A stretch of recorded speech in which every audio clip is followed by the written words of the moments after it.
Written and directed by Zach Krieger, perhaps previously best known for being one of the original creators behind the show The Whitest Kids You Know, a documentary about small children suffering from anemia in your hometown. That is, until he decided to stop highlighting pale Caucasians and instead switch to the far more prestigious coverage of slightly angry naked old women who like to live in little mole manholes beneath the earth, with Barbarian. Weapons is Zach Krieger's second feature-length movie following the success of Barbarian, as apparently everyone's a little bit partial to grandma meat on their screen from time to time. But what's unique about Weapons is that Al-Qaeda and Zach Krieger actually share something in common. They view the children as the weapons, being inspired to write the original version of the movie after the death of his friend and founding member of The Whitest Kids You Know, Trevor Moore. Weapons is a movie about weapons and the funny side effects of giving them to children. Usually they just become another American statistic. The movie begins with a little girl narrating and saying that the story that we are about to witness is actually based off a true story that happened in her town 2 years previously. We in fact know this to be true due to little children's inability to lie and the fact that they always tell the truth. Taking place in one of the most terrifying places a person could possibly imagine, suburban America. One day at Maybrook Elementary School, a teacher named Justine Gandy, played by Julia Garner, arrives at her class one day to discover that the class is completely empty, apart from one kid named Alex Lilly. The night before, at 2:17 AM, all of the kids from Julia's class woke up and left their homes, running off into the darkness with their arms out wide, like when I would pretend to be an airplane as a child, except with a lot less bullying. A full investigation begins, with the police looking into Justine and Alex, and failing to uncover any possible explanation for the sudden and simultaneous disappearance of nearly 20 kids. The parents of the children begin to turn on Justine, with them believing that she must have had something to do with the disappearance of the kids, failing to actually realise that it's in Justine's best interest to keep those kids around, as that's how she makes her paycheck. Because much like the lower class claiming government benefits, children are something to be used to financially gain. She experiences abuse and anger, as while purchasing 2 bottles of vodka to speedrun her return to alcoholism, she receives a threatening phone call from someone telling her that she better watch her back, when it is in fact physically impossible to do such a thing. After arriving home, someone repeatedly rings her doorbell and begins violently knocking on her door, for her to then come outside and discover that someone has painted witch on the side of her car, as they've resorted to the tried and true method of accusing a woman of being a witch when they simply don't like them very much. She tries to go back to work and to carry on with her life, but considering that the parents are wanting to conduct a literal witch trial in the modern day, her boss, Marcus Miller, played by Benedict Wong, gives her some time off work due to the emotional nature of the parents and to their somewhat anti-women beliefs. Because of this, quite understandably, the ex-alcoholic decides to drown her sorrows by becoming a current alcoholic and by meeting her now married ex-boyfriend at a bar, a police officer named Paul. It turns out that he's also in recovery for alcoholism, but after being in the presence of an apparent children-stealing alcoholic witch, he decides to get drunk and sleep with his ex-girlfriend while his wife is out of town. And speaking of grown adults making really good decisions, the next day, after experiencing some consensual police brutality, Justine decides to follow Alex home from school because apparently that's just something that she likes to do. In an attempt to talk to him about everything that's happened, she knocks on the door to only be ignored by the occupants, before realising that all of the windows have been covered up with newspapers, causing her to walk around the back of the house and find a little bit of an uncovered window, where she discovers Alex's parents sitting on the sofa staring blankly ahead with nothing going on between their eyes, as if they've watched too many of those Big Will videos or something. Quite understandably, Justine is frightened at the sight of 2 fellow humans and decides that it'd be better off if she leaves, as she's now starting to understand why Alex is such a little weirdo. Heading to the liquor store, because honestly, what else are you going to do after having the misfortune of making eye contact with someone when she's followed in and attacked by a frenzied person? But it turns out that it's just Paul's wife having a bit of a moment after discovering Justine and Paul's affair, so she responds to the situation by committing assault and pouring vodka all over Justine because she's been finding her a bit stinky as of late. After absorbing the alcohol through her pores, that night, Justine drunkenly dreams about the day she walked into the classroom to find it empty, only to discover something worse, it being full. All of the American school kids are pretending to be American school kids. That's dead. When suddenly, Alex raises his head from the desk, looking as if he's just gone through his mother's makeup drawer. She wakes up from the dream to hear a strange noise inside of her house, and is quite concerned by this, considering that she's the only strange thing in this house. And after realizing that there's actually no one else in there with her, she looks up to see a woman on the ceiling staring back down at her before she disappears. something which at first seems to be quite alarming until you realise that levitation is actually just a side effect of menstruation. Weirded out by everything that's happening, the next day Justine stops Alex on his way home, only to just be shouted at by him as he tells her to leave him alone, immediately followed by her not leaving him alone and proceeding to get drunk outside of a miner's house that she's also stalking. But as Justine inevitably falls asleep because she's a lightweight loser, we see a dishevelled woman exiting Alex's house carrying a pair of scissors while walking as if she's just pooed herself. But after making it to the car, she doesn't create Justine origami with the scissors, but instead cuts a lock of her hair from her sleeping head because she's just a little bit weird like that.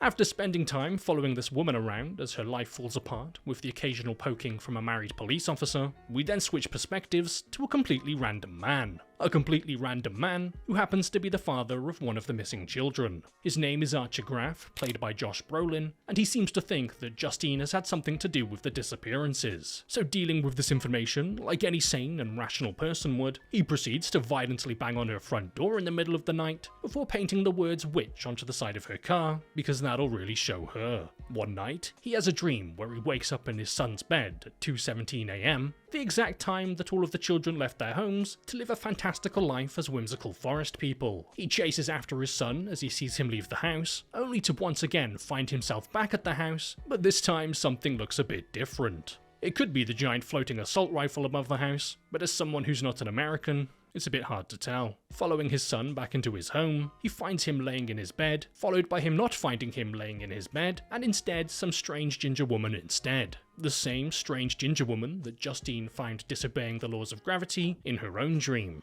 Using security camera footage of his son leaving in the middle of the night, he begins mapping out the direction in which he ran, and decides to do the same for another child who went missing along the same line. But after making it to the home and meeting the mother Erica, played by Sarah Paxton, he asks if he can see her security footage, to which she responds no, because finding her missing child is just something that she really can't be bothered to do right now. So respecting the wishes of a grieving mother, he instead waits for the father to come home, Gary, played by Justin Long, and instead asks him. After seeing the footage and calculating the direction which their child ran, he can begin triangulating the area to try and discover where they were all heading, while doing their best impression of an airplane. But while he's out and about trying to find anything in that direction, he bumps into Justine at the gas station. And by bumps into Justine at the gas station, I mean he sees Justine at a gas station and decides to go and harass her. But it turns out that harassing women is actually a good thing, as while they're there having an argument about missing children or something unimportant like that, Justine spots someone on the opposite side of the road running directly towards her with their not quite there Naruto sprinting arms, before realizing that it's the principal Marcus, now with bulging eyes, who proceeds to knock her to the floor in an attempt to kill her. Something which is incredibly unsettling to witness, as I've never seen an Asian person with eyes that large before. Luckily, Archer is there to try and help Justine, and is able to knock him to the ground to keep him away, and as he turns his attention away from Justine to Archer, it then cuts to the perspective of Justine's ex-partner and professional affair haver, Paul. Doing what it is that the police do, he decides to ruin someone's vibe as they try to commit a little bit of a crime by breaking into a building, and after taking off after him and managing to catch him, Paul puts his hand in the man's pocket while trying to search him, only to be pricked by the end of a used needle. Something which causes him to react in the calm and rational manner of punching him in the face from behind, only to realise that his police dashcam has been recording the entire time. After doing a little whoopsie and sucker punching a detained person as he does his best to protect his community, he lets the man go under the condition that he doesn't see him around these parts anymore. And after turning himself into the police chief like a complete idiot or something, it turns out that he's pretty chill with a bit of violent assault on someone if they're a junkie. Right after is when Paul gets this text message from Justine, leading to them meeting up in the bar, getting drunk and sleeping together, right after being pricked in the finger by a used needle that smells a little bit like AIDS. Something which apparently his wife is able to smell immediately as he comes home, as he makes the unfortunate discovery that she's back in town early and she can smell his stinky willy. And like the people that I sometimes talk to in my head, we then switch to a completely different person once again, as we're now following the guy who was just given the police officer high five, James. He's trying to get high, but has no supply, which eventually leads him to attempting to break into the building, resulting in the only thing getting broken is his skull, followed by him then not learning his lesson, as apparently you can't beat the addiction out of someone no matter how hard you try. he begins walking the streets looking for his next target, and that's when he comes across Alex's home and decides that the weird looking house with all of the windows covered up with old newspaper must be a good target to burglarize, because whoever can afford that much newspaper in this economy must be rolling in it. He climbs his way up the side of the house and into one of the upstairs windows and begins looking for things that he can steal to sell. And after making it down into the living room, he then turns around to notice the parents sitting on the sofa in the exact same position that Justine saw them in, as their bottoms must be really sore by now. But after realizing that they're on the suburban mother diet of OxyContin and a little bit of wine, he continues looking around for things to steal, as apparently common sense and drug abuse don't really go hand in hand. That's when he decides to head down into the basement, where he then discovers all 17 of the missing kids, who all turn around to look at him at the same time. He's able to make it out of the house after all of those gross kids looked at him, and goes to sell all of his stolen belongings. That's when he notices a reward poster for $50,000 for the whereabouts of the kids, and only then does he decide that it might actually be a good idea to report a basement full of missing kids. James is a man of priorities. He lives his life in order of things which are most important. First is living in a tent, next is heroin, and then it's saving 17 missing children. After getting his fix, he decides to do the right thing, which is get himself 50 grand. But as he's walking towards the police station, he's noticed by Paul, and Paul, being enraged by smelly people, takes off running after him, causing James to retreat into the safety of the woods. Safety is what he thought he was getting, but unfortunately for him, he sees a ginger. Terrified by its presence, he hides in his tent and clutches onto a handful of used needles to use as a weapon. And as his tent zip starts to open, he strikes the ginger woman in the face. But unfortunately James is colorblind or something, as he ends up stabbing a non-ginger Paul in the face to now diagnose him with super AIDS. Instead of being read his rights in the form of a fist meeting his skull from behind, he manages to save himself from being served and protected by Paul's shotgun after telling him that he knows where the kids are. So riding handcuffed in the back of the police car, he directs Paul to Alex's house and is sat inside of the car for hours after Paul heads inside to talk with the owners. Eventually remembering that he left his child locked in the back of a car on a hot day, he comes to drag James inside for a nice refreshing beverage. As we're now going through the daily lives of each of the town's inhabitants, I guess, we then begin following Marcus, the principal. He's being told by Justine over the phone that something strange is happening in Alex's house, as if it's a crime for his parents to have a hobby or something, so Marcus agrees to call them in for a meeting.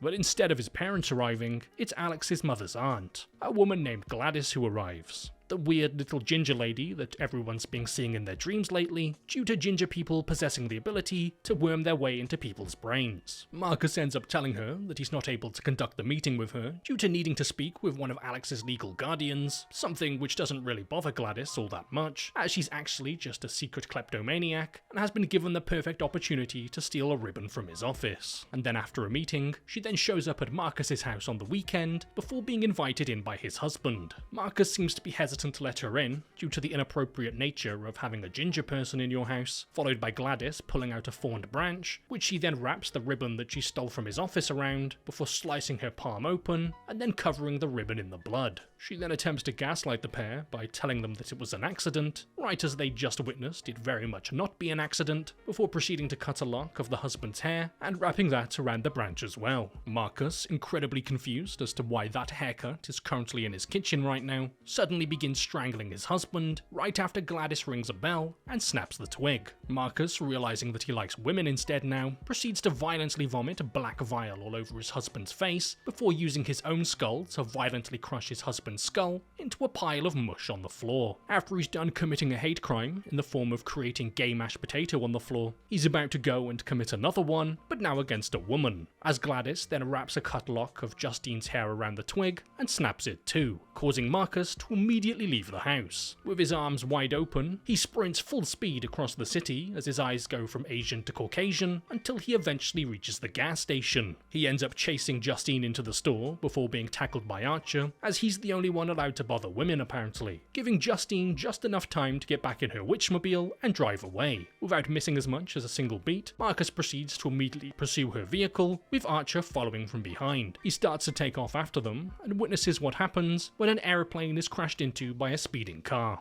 a crushed skull. After seeing what the inside of his son's principal skull contains, Archer comes to the conclusion that maybe Justine isn't the one behind this after all. So after telling her about his triangulation, as the triangle is his favourite shape, Justine realises where they were all heading, directly towards Alex's house. Now following Alex, we see that one day he's told by his parents that they're going to be looking after his mother's aunt, who they don't really know that well, an old woman named Gladys who is going to be staying with them because she's incredibly sick. Or maybe just ginger. Gladys arrives at the home, appearing to be a frail and old woman, with Alex perving on her one night, and noticing that she's one extra enthusiastic fart away from cardiac arrest. But one day after school, his dad doesn't pick him up like he usually does, so Alex is forced to walk home. But when he arrives home, he finds his parents sitting at the dining room table, staring blankly ahead, completely unresponsive to anything that Alex does. But Gladys appears to be doing a lot better now. The next morning, Alex comes down the stairs to notice that his parents are in the exact same position, looking like they're nodding on a bit of vent, before Gladys makes him promise not to tell anybody that she's here and that his parents are doing the ADHD stare. In order to communicate with Alex just how serious she is, she then proceeds to have both of his parents begin violently stabbing themselves in the face with a fork, repeatedly creating a bunch of new holes instead of using the one that the fork is supposed to go in. Because of this, Alex falls in line for the sake of his parents and spends his day going to school and feeding his parents soup until one day he comes home to find that Gladys is sick again. She explains to him that she thought his parents would make him better, but apparently it's not enough. What she really wants to do is make like the world's 1% and consume the life force from young vulnerable children. So she has him steal something belonging to each of his classmates, which he can then use to perform a ritual. And at 2:17 AM, she rings a bell, and the pair stand outside as they watch the kids begin sprinting towards the home. After this, Alex's life, which consists of going to school and feeding his parents and now his classmates soup, continues for a while until one day he comes home to find Paul standing in his house, staring directly at James because he's got a little bit of a crush on him. That's when Justine and Archer arrive at the house, as they're then waved inside by Paul, looking like me standing in front of the mirror and trying to practice what real human emotion looks like. They enter the home, and as soon as they step over a salt line, Paul and James begin to attack them while screaming. Incredibly offended that someone would dare mess up their salt, they go a bit crazy about it as we see that there's another salt line upstairs just outside of Gladys's room, which is being guarded by Alex's parents. Alex, being a sodium denier, takes a step over the line, resulting in his parents running full speed towards him. Paul manages to grab Justine by the throat, so she reaches for a potato peeler and quite literally begins peeling away the layers of skin from his face. And while Paul is busy being prepared for dinner, Archer keeps knocking James out every time that he runs at him, but every time that he goes down, he immediately regains consciousness and continues relentlessly sprinting at him. During one of their non-consensual snuggle sessions, Archer is knocked through the basement door, where he then notices the kids. Paul, not too bothered about the contents of his face no longer being attached to his face, is about to finish off Justine, but she manages to get a hold of his sidearm and fires a shot directly through his neck. The shot does absolutely nothing to him, resulting in Justine firing one more directly through his head this time, where she manages to press the off switch. After doing the same to James too, because he smells a bit weird, Archer heads down into the basement to look for his son. But while searching for his child among the sea of children, he finds something truly disturbing down there. An old woman. After locking himself in Gladys's room, Alex proceeds to do exactly what he's witnessed her do multiple times at this point. He takes something from Gladys, wraps it around a branch, bleeds himself with the thorn, and then snaps the twig. All of a sudden, the children wake up and begin screaming as they then run from the basement and begin jumping out of the windows of the house in pursuit of Gladys. With the exact same rage that her pawns had for her targets, they storm through people's homes and property as she runs away in terror, in a scene where you can really tell it was created by someone with a background in comedy, before eventually being taken to the floor. The kids then descend onto her and begin tearing her to shreds with their bare hands. But while all of this is occurring, a now newly controlled Archer has begun strangling Justine, as this poor girl's neck can't catch a break lately, until Gladys's body is quite literally and quite graphically torn to pieces by a bunch of actual 10-year-olds. and as soon as the evil woman is dealt with, the possession suddenly stops. Justine finds Alex hugging his parents upstairs, and Archer finds his son and all of the other kids standing around their latest group art project. We learn through the narrator that even though Alex's parents are no longer possessed, they still haven't returned to themselves yet, as the long amount of time that they spent possessed has caused some serious long-term damage to them. The same goes for the children too, although it is mentioned that some of them have just started regaining their ability to speak. And that's where the movie comes to an end, leaving us with about just as many questions as a person could possibly have after watching something like that unfold. But that's where the beauty of this movie comes from, as just like with Zack's previous movie Barbarian, after the movie begins, you're lulled into a false sense of thinking that you know where this movie is going to go, and then it begins following multiple other characters before slowly veering off into an even weirder direction, before coming to an end with a dose of extreme insanity, something which I can only describe as probably a bit mentally unwell. So before this video comes to an end, I'd like to just give a big shout out and a massive thank you to all of the YouTube members and patrons, the people who every month continue to go out of their way to help support the channel. If you're interested in becoming a YouTube member or patron yourself, not only are you just generally being a great support, but you also get access to a few little perks, like being able to join the private Discord server, where you can then get links to all uncensored versions of videos. Starting off with this week's new YouTube signups, a massive thank you to Yolo Ono, Matt Weaver, Omar Contreras, Jimmy Mack, Simps, It's Leaky, Thomas Polchalski, Luger Schluger, Gigashot, Drag320 on 05, Matthew Green, Robin West, Stephen L, Nick Bladikas, Mazzolo 4.0, Fernando Osorio, The Prairie Road, Cameron Kelly, Rufals, Nicola Lee Baker, Ainfac Cody, Jan Ventura, Miss Mercury, Mob 1, Totally Not Noah, Myth, Vampira, No Name, Crotexable, Wes Perry, Akella, Zaza Lord, Edward Q, Swiss Lobster, Adam Boswell, The Soldier 420, Het Nakani, Francisco Cardenas Martin, Almost Anything, Mai, Brige, Hestia, Luna Is Yours, Rickboy365, Ashley Taylor, KST, Young Yokai, Travesta 100, Broccoli Boy, Skirt Reynolds, Kale Owen, Sebastian Provest, U2, Quilks VT, Ruben F04, Joshua Davis, Fundy25, Dre Azak, Ananana, B Moose, Stinkbug, Pixel Gaming, Sky Panda, and N Masters. Now moving over to this week's new Patreon signups, a massive thank you to Cam Asbill, Henrik, Stove, Lugal, The Mango, Jack Lahan, Robert Nebby, Alex Howard, Helen Swindlehurst, Shadows Nick, Jordan, Jimmy Allen, Steve Richardson, Livers, Anthony Reyes, Ethan Rode, Rat Mari, Lou Bird, Darez, Nico Joe, Clayton Shipley, Michael Myers, Addison Diaz, Austin Diaz, Grave Robber, Sebastian Paul, Cosmic, George Ortega, Wes Perry, Sapuku, Sapphire, Valentine Soup, James David, Christian Bassinger, Alexander Benny, Trey Howard, SKSR, Horpia, Selena, Gaming Chefs, Tia Lilly, Jocelyn LaForce Regley, Sammy Wiazi 65, Cameron, Gene Martin, Acronics, Sven Rossell, Avin Fwang, Another J, Matthew H56, Noah D. Greenberg, Keegan Manoz, Ashton James, Hess, Liam Good, Major Numeros, Bailey Turner, Anabolic Jesus, Nihilus, Mostly Ghost Host, Habdi DeBarge, Max Naxton, Layla W, and Moyes, Matt, Sebastian Cruz Painter, Cancerous Nut, and Caden Petrino. So once again, a big shout out to all of the YouTube members and patrons, and a big thank you to everyone else for watching.